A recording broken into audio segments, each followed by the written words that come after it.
On October 3rd, 1982, housekeeping at the Alpine Motel in Flagstaff, Arizona, opened room 12 and stepped back in confusion. The beds were unmade. 2 coffees steamed on the nightstand. Suitcases stood packed by the door, but Robert and Linda Hayes, on their way to Las Vegas for their 10th anniversary, were gone. Vanished without a trace. Think about it.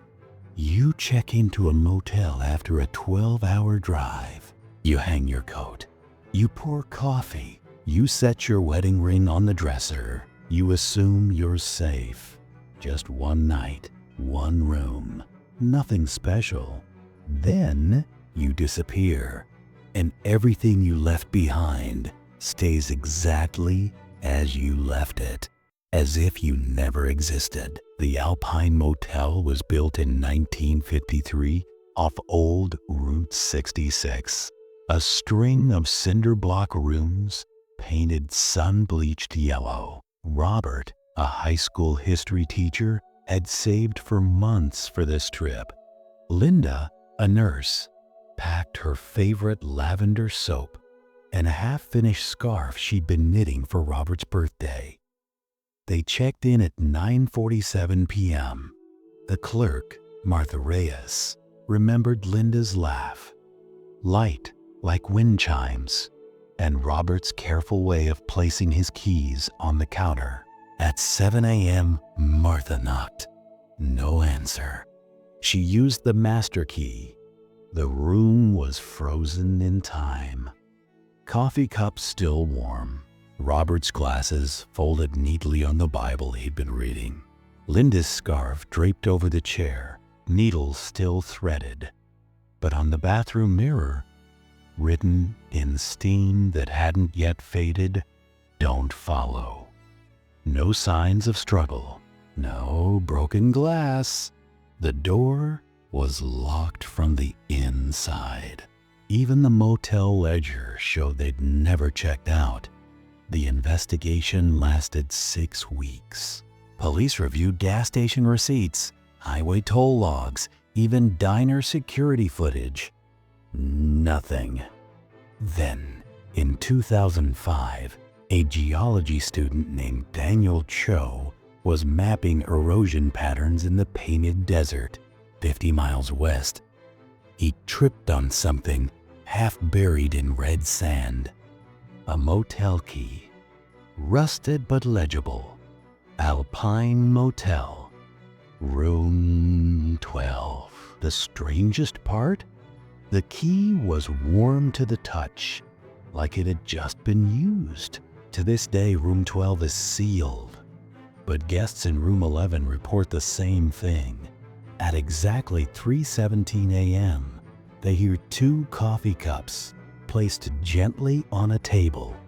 A soft sigh. Then silence. This account is based on Flagstaff Police Department case file number 824419, motel ledger entries from October 1982, and sworn statements from Martha Reyes, Highway Patrol, and Daniel Cho. Names and minor details have been adjusted for narrative clarity, but the core events remain as documented. Some rooms don't just disappear people. They keep their last moments forever.